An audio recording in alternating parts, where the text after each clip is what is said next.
and welcome to Ek Samvaad at Arunima Ankuran.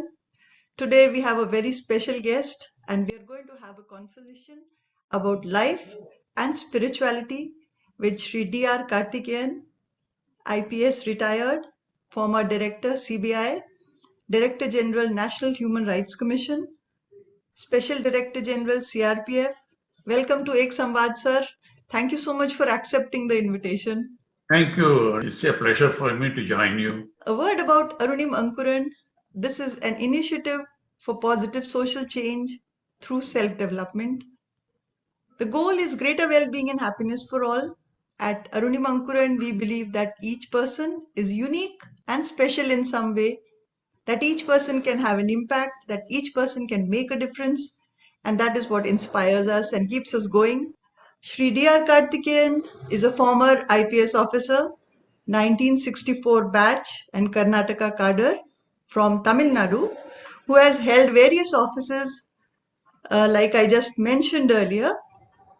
Shri D R Kaarthikeyan was awarded the Padma Shri in 2010 for his contribution to the field of Indian civil service.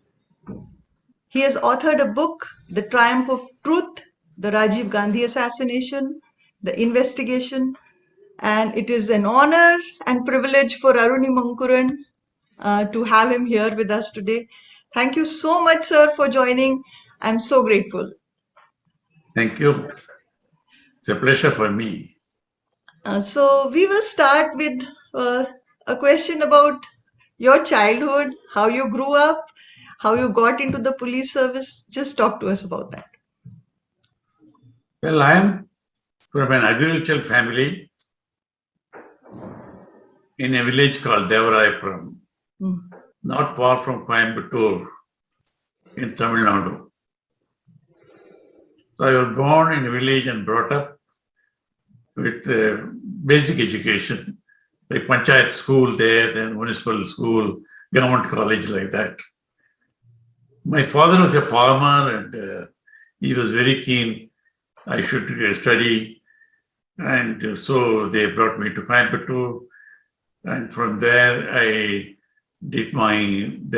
also did my graduation, BSc, in Annamalai University.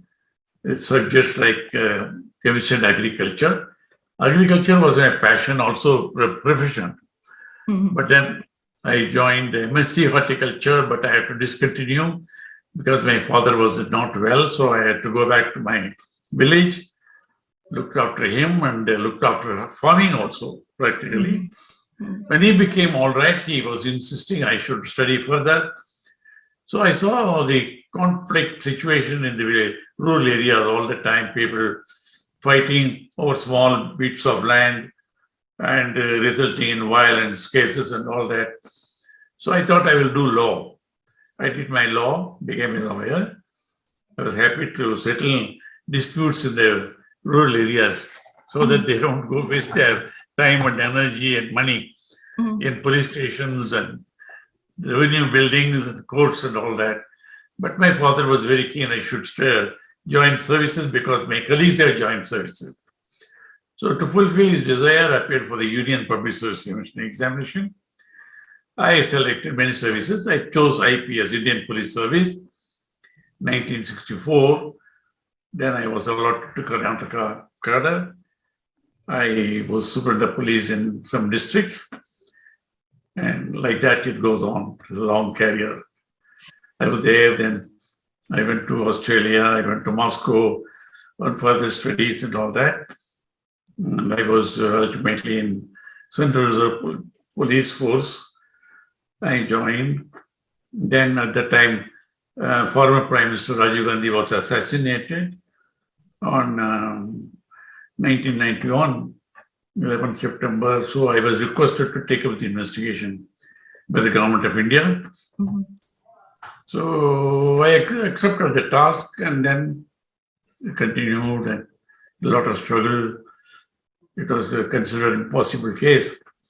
That's what the then director said, but still we want you to, request you to take up the investigation. I took it up as a call of duty and a lot of struggle. Ultimately, we detected the case, prosecuted it successfully. then their outrage.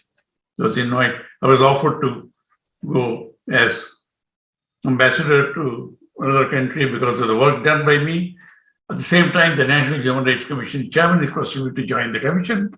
Mm-hmm. So I joined the National Human Rights Commission and Director General. So like that, it goes on. Now I am much more involved in farmers' welfare, environment, spirituality, meditation, Mm-hmm. promoting vegetarianism, and various other activities going on now. That's wonderful. Just briefly to put up my story. And it's I've been looking at some of your videos, and at one point of time, there is a mention of you saying that there should be no political interference, and the values. What were some of the values that were Yes, well, non-negotiables during your career? there's basic values. I always felt that the officers should be absolutely impartial, honest, discharge their duty to the public, and should not do any favors to people because of personal benefit. So I'm very much for that. That's why I've been promoting. I lived that life, and accordingly, I've been telling people be objective, be honest, because when you take away public duty, the public trust you. Yes. So you have to discharge your duties very impartially, efficiently, honestly. And that's the way I try to live, and I've been promoting that also. So you studied law. You were a student of law. That must have been Yes, of a great help. yes, I did law because, I wanted to help people in my villages. They were fighting amongst each other, even for a small bit of land. Between the brothers, they will fight, and then violence, cases, taluk office, police station, courts, lawyers. Then they sell whole property Hmm. to win, and then they lose, both sides lose, and Yes. permanent enmity, hatred. Yes. So neither of them live in peace. So I became a lawyer to sort out, to settle people and tell them don't go into this and all that. Till I joined the service and continued to do the same service. After joining the service also, wherever possible, I bring about settlement between families, within the family, apart from enforcing the law. Right. So, because you've seen both sides, what according to you should be the role of lawyers in the society? See, lawyers, they take up, most of them take it up for a way of living. They have to make a living, it's fine, it's a profession. But then they can fight for justice, but they should not undertake to defend wrongdoers, knowing them to be wrongdoers, Mhm. just for the sake of money. They should not defend because it becomes crime in the society. Yes. You see, when you try to bail out people who are harming the society, you become a partner in that, for the sake of money.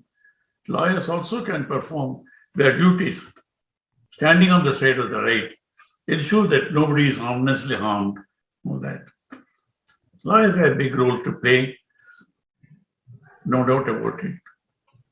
But should not you, their ability and talent should not be sold to save criminals, Yes. white collar criminals, people who are committing fraud of the society.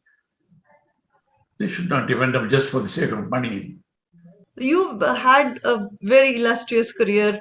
What are some of the stories that make you feel really proud and give you a sense of satisfaction over and over?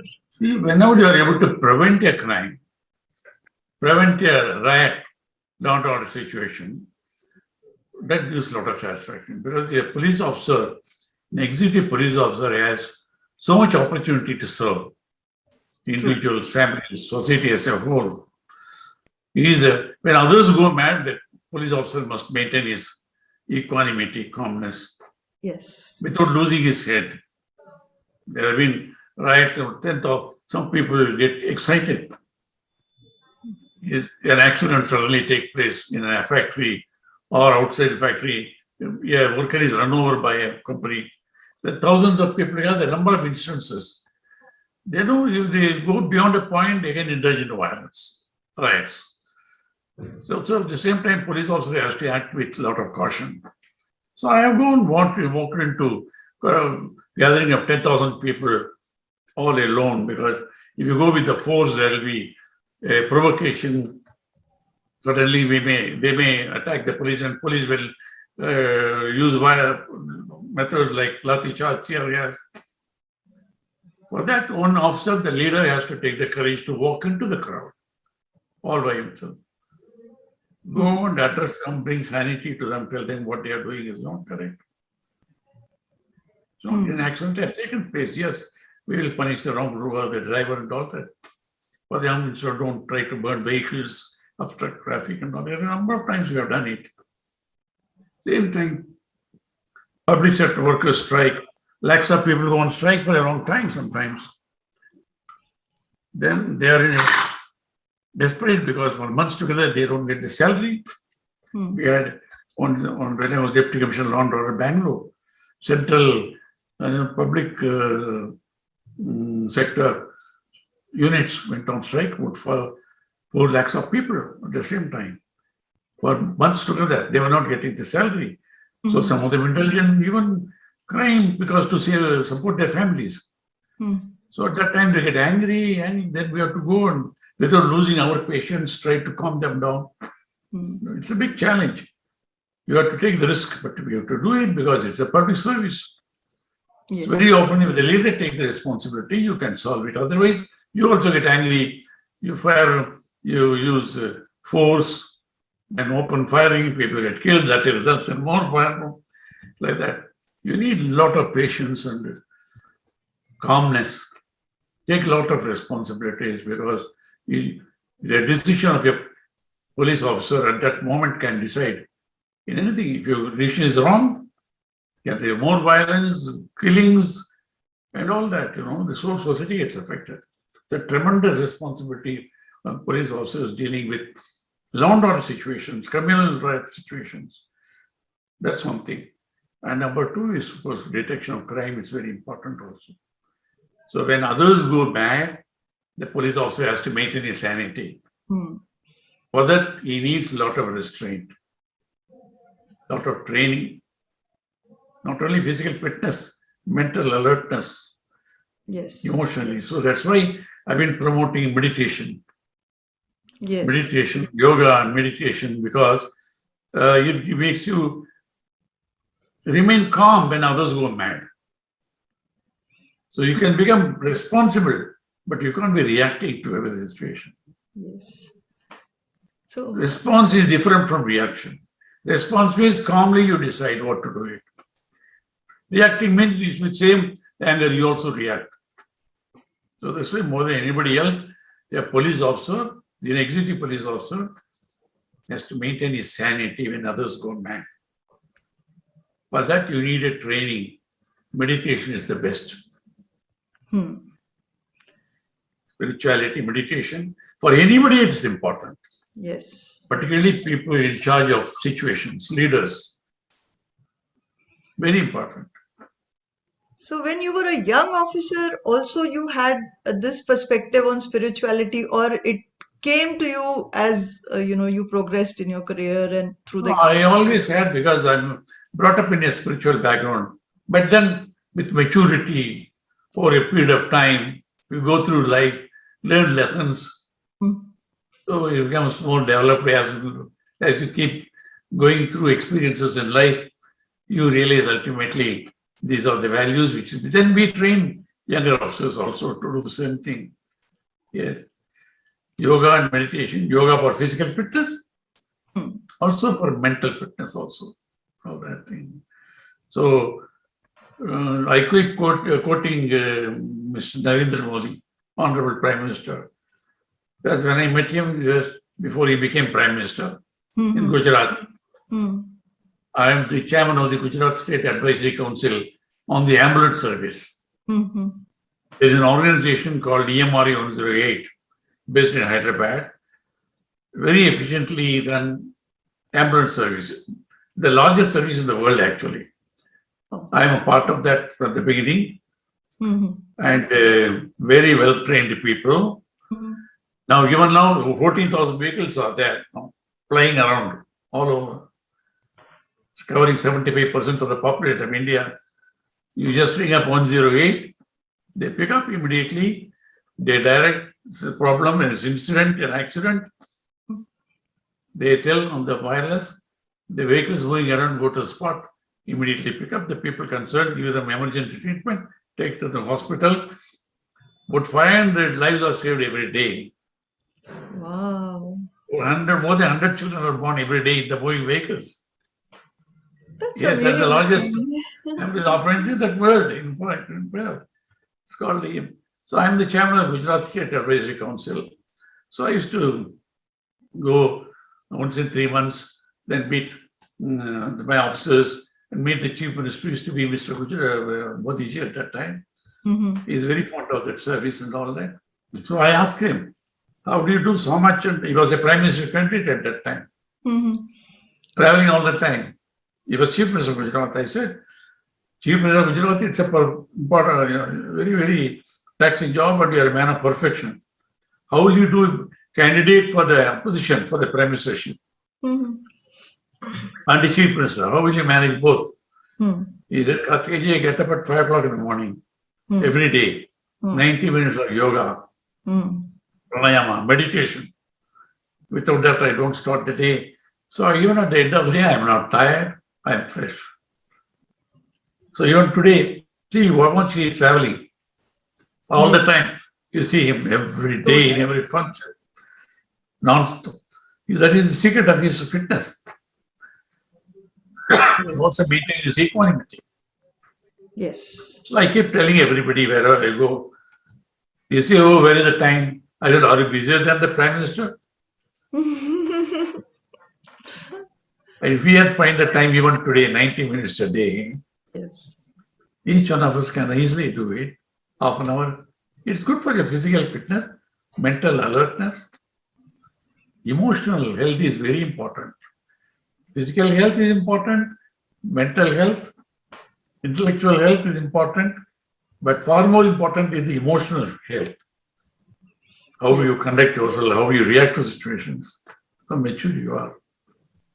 So if Narendra Modi ji can find a time every day, even today, I have no excuse.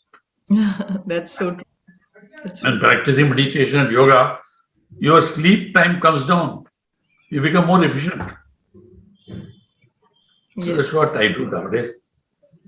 Promoting vegetarianism, because food is medicine. If you eat the right food, the right quantity at the right time, you will not fall ill. If you fall ill also, again, the right type of food you take, it can cure yourself also. So you don't have to kill animals for that. For one person to live, how many hundreds of animals you will kill? Totally. They have the right to live. You have the right to live. So also they have also the right to live. After all, the whole world is not created for a human being. We are among the millions of species created by God, if you believe in God or nature. And they all have a role to play. We are interdependent. You don't know many of them. For your own pleasure or greed, you have no right to keep killing one life. You can't kill hundreds of animals, birds, whatever it is. Yes. That's also, then it becomes, makes you also more violent. You are used to killing for living. Then you kill your fellow beings also. And also, science proves today this animal farming, as they call it, that is destroying thousands and thousands of acres of forest to grow food grain, to feed the animals, to feed you.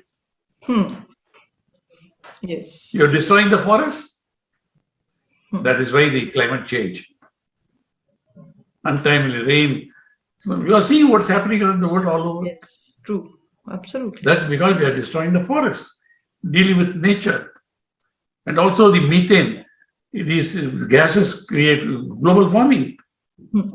When you're killing the animals, the gas which comes out also adds to global warming. And you need the plants for living. Hmm. See, when you inhale oxygen, Hmm. exhale carbon dioxide, then how will the carbon dioxide get cleaned? The trees absorb the carbon dioxide, Yes. they give back oxygen to you. Hmm. So in a way, half our lung is on the tree. Hmm. Yes. You only inhale. Yes. The outside part, other lung part of the lung on the tree cleans it, sends back to you oxygen. So there's a climate crisis. Mother Earth is crying for relief. Mother, which is nursing Earth, is our only planet we live. We have no other home. So we have to save it. We are in a very dangerous situation today, as never before. Hmm.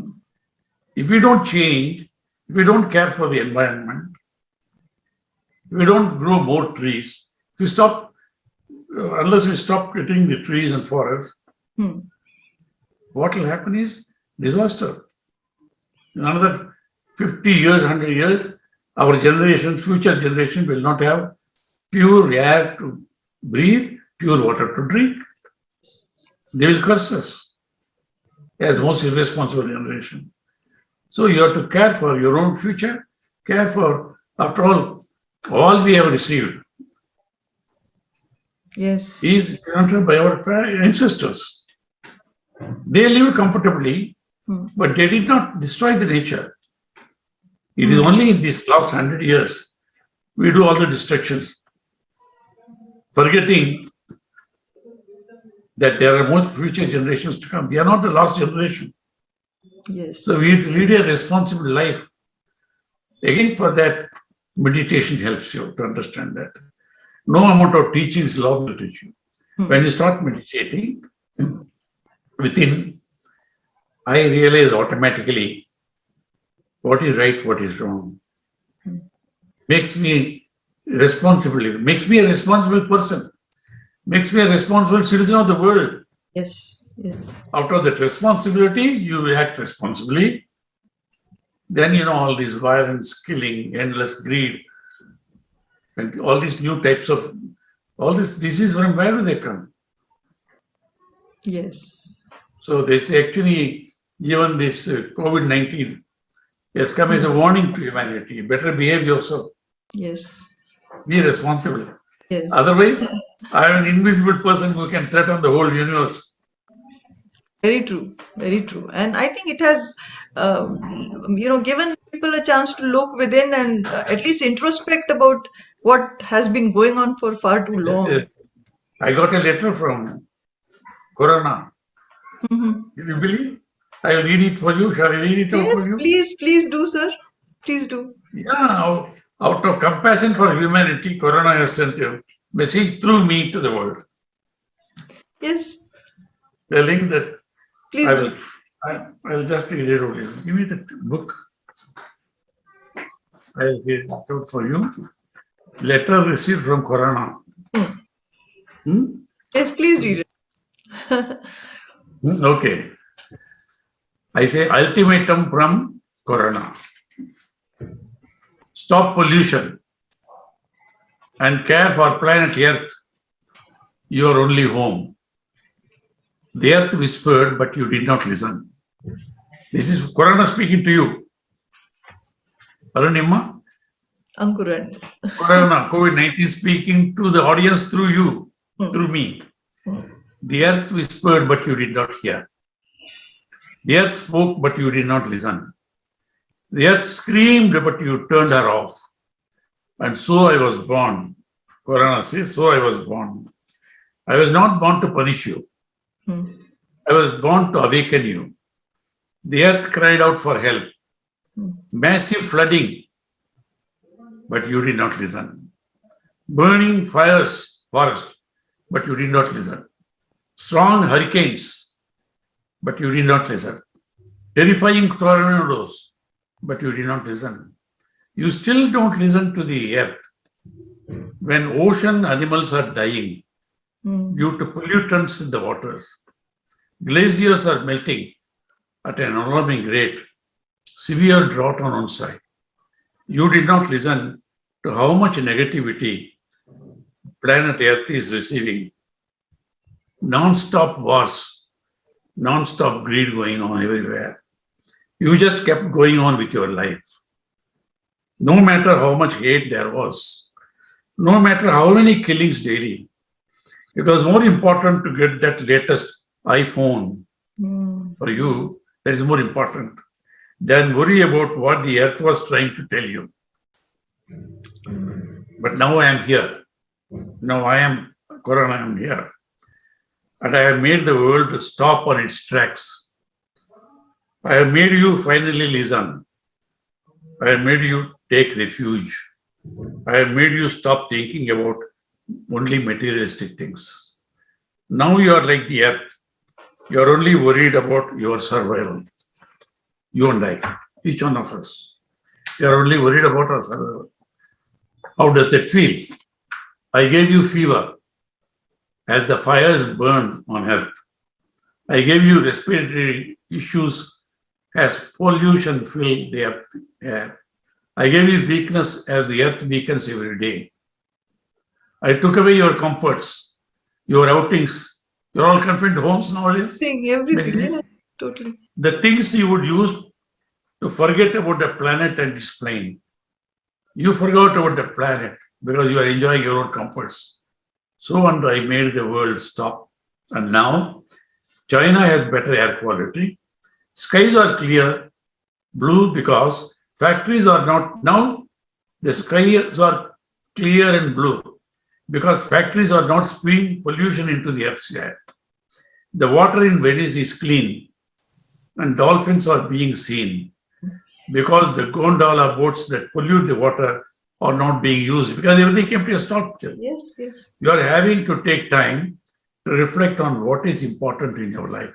Now you are taking time to reflect what is important in your life. Again, I am not here to punish you. Wow. Corona says, I am not here to punish you. I am here to awaken you. When all this is over and I am gone, please remember these moments. Listen to the earth. Listen to your soul. Stop polluting the earth. Stop fighting among each other. Stop caring about materialistic things. And start loving your neighbors. Start caring about the earth and all its creatures. Start believing in a creator. Because next time, if I come, I will become stronger. Beautiful. Beautiful, sir. That was so amazing. And I think, Corona yes, has spoken to me out of sympathy for all of us. and every word of it is so true. We have all been, thinking much more about what we are doing to the earth and to the people around us because we had this, being confined at home. See, nowadays I write periodically newsletters for everyone. About 40 letters I have written so far on various subjects. The last 4 are important, which have gone around the world all over. And many of them have brought out books also distributing it. First is on food is medicine. Food as medicine. I have got experts' opinions, not only mine, from various walks of life I have written. I have proved food is medicine. As I told you earlier, eat the right food, right quantity, right time. You will remain healthy, you will never fall ill. If some reason you fall ill, the remedy is also in the medicine. And herbs of the right type of food. Then I say meditation. Meditation is good for your health, physical health, mental health, spiritual health, and also emotional health. So I said meditation is miraculous, more than medicine.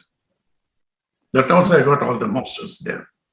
Third one I wrote was because what's all happening when you are back? Why all this is happening? Even New York, there was flooding in New York City. People died in New York City, can you believe? And here you see in India all the time, every city, I said, Mother Earth is the only home. Planet Earth is our only home. Let us save it. Now it's in our hands to save Mother Earth. So how stopping pollution and how to save. The last one I wrote was when people, last year, when this corona came, people are dying like flies. People are waiting for beds. Beds are not available. Yes. You go, even if you get the bed, there is no oxygen, no life-saving medicine. People either recovered after 2-3 weeks, came out with a bill of 10 lakhs of rupees or more, Yes. or the body came out, no place in the crematorium, people have to wait in the queue. Yes. People cannot go nearby. The near and dear, you cannot go and even cry or pay. Such a situation. Yes. At the same time, I found many following this some treatments like IV, ozone treatment, Siddha medicine, they're recovering very fast. So in this system, 50% of the population cannot think of even going to hospital because you can't afford it. Even the rich people became poorer after going to hospital. So there are other systems in traditional medicine like Siddha medicine, Ayurveda, naturopathy, what's called IV ozone. These are all simpler methods which inexpensive and people got well in 4 days, 5 days, 6 days. Yes. So I want the government to encourage all these systems so that people in future, at least when it comes, people have access to health. So to ensure what is the Millennium Development Goal of the United Nations is to ensure health for all. Yes. No one on the planet should get ill. If they get ill, they should not die without treatment. Yes. Health for all. So they say integrated medicine is the only way. I wrote this article. It is very widely all over the world now. Even the Prime Minister's office has asked Niti Ayog to study it. So this is what currently I am at it is promoting all these systems to be accepted, recognized, and supported so that people come to know. People should not think, oh, I have no choice, I have to die. No. You can get treatment. Yes. Wow, so much amazing work you're doing, sir. It's truly inspiring. There is a very big question mark in the minds of the youth today because spirituality, as it should be understood, is hardly ever told or expressed. So please share with us what is your perspective on how No, you see, spirituality can. spirituality can keep talking for hours together. But to sum up for me, spirituality means ultimately the essence of spirituality of all traditions, all times is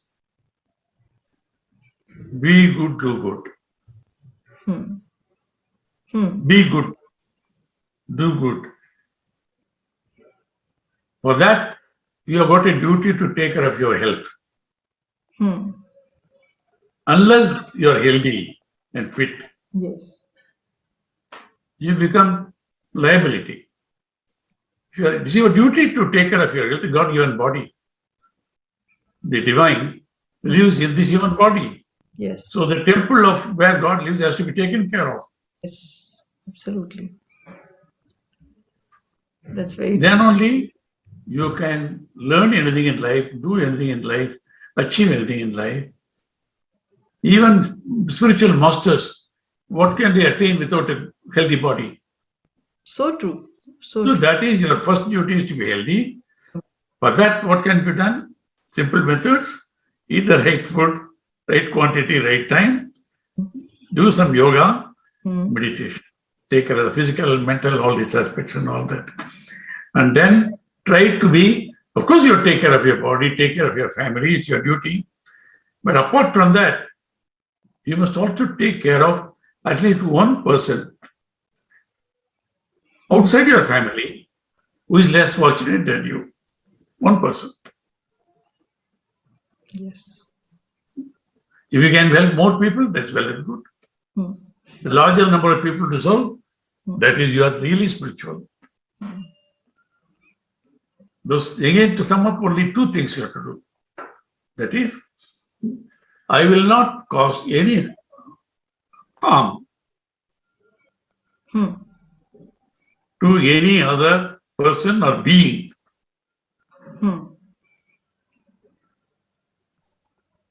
I will not cause any hurt or agony to any other person, not only beings, human beings, even for other animals, or even the planet, anyone else, or any other being, or anything else. Okay, that's a determination. You try your best. Secondly, to the extent possible, to the best of my ability, I will try to do something to lessen the pain of others. I will not cause any pain. I will try to minimize their pain. Yes. That's all. The essence of spirituality. Wonderful. I think Whether you go to church or temple or mosque, well, good. Nothing wrong. Bhakti yoga is okay. But ultimately, if you don't do these things, no use. You can't be spiritual. If you do these things, nothing else is required. Yes, wonderful. That was so good. And I think do give us a message for the youth. What for the future of this country? What do you see, and what would you like to say to the youth of this For the country? future of this country, I tell you, everybody should become more responsible. People in politicians and officers must be honest. Honest means not only not being corrupt, they must do their duty sincerely. Yes. Then to make everybody responsible, again, I would say, you become spiritual, you will behave, then you will do your duty, you will take care of not only yourself, you will take care of others and the nation also. But law, rule, courts, police, punishment does not, it will be there, but that will not work. Unless that sense of responsibility comes from within each one of us. Yes. Unless you become acting according to your own conscience, to wake up that consciousness, to be aware, apart from learning and the things, meditation. Not because of fear of God or somebody. Yes. No. The meditation tells you, makes you more responsible. If everybody is responsible, the country can turn into Ram Rajya in no time. Yes. What is the role of educational institutions in instilling values in the children? Educational institutions are giving a lot of knowledge, information, but that's not enough. It should grow into, develop into wisdom. And then values. Again, values and right attitudes are more important than technical knowledge and information. See, science, they know how to break the atom. That's what education teaches you, can break the atom. With atom bombs, nuclear science. Whereas science with spirituality. And humanism says, yes, you can break the atom, nuclear, but that use it for your health, healing purposes. So science plus spirituality. Now, unfortunately, these days, only information and knowledge, the right attitudes, their development not being done. It should start from home, from the parents, then the schools. That's where the knowledge, man-making education, as Swami Vivekananda says. Yes. What we need is man-making education. Man can evolve into either a devil or an angel. Again, it depends on each one of us. Yes. Whether we want to make our life heaven or hell depends on each one of us. Yes. Isn't it so? Bilkul. Each one of us can. Don't blame your father, mother, husband, wife, or children or colleagues. No. People will behave the way. You can't reform the world. But how to respond to the situation is in us. Yes, the choice. You can also become mad and pick up a fight, or you can forgive them. You can learn to forgive them. Yes. Then they can also change. Each one of us have the. So unless the transformation takes place at the individual level, at the deeper level, conscious level, we can't bring about any change. Yes. Individual, family, nation as a whole. So, who have been some of the people in your life who inspired you and influenced you and made you the person you are today? Everyone who has been kind to me, or everyone tried to harm me also out of jealousy. I also learned lessons. You will learn lessons from everyone practically. Yeah, many.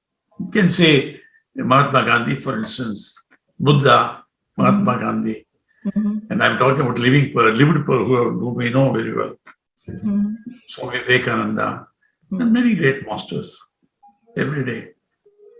Every one of them became a teacher in our life, pick up some value. So, thank you so much, sir, for being on Ek Samvaad at Arunima Ankuran. We are honored that you took time out and spoke to us. It was a great My pleasure pleasure. talking. I compliment you on your wonderful work you are doing. Great. God bless you. Thank you. Thank you, sir. Thank you so much. Thank you so much.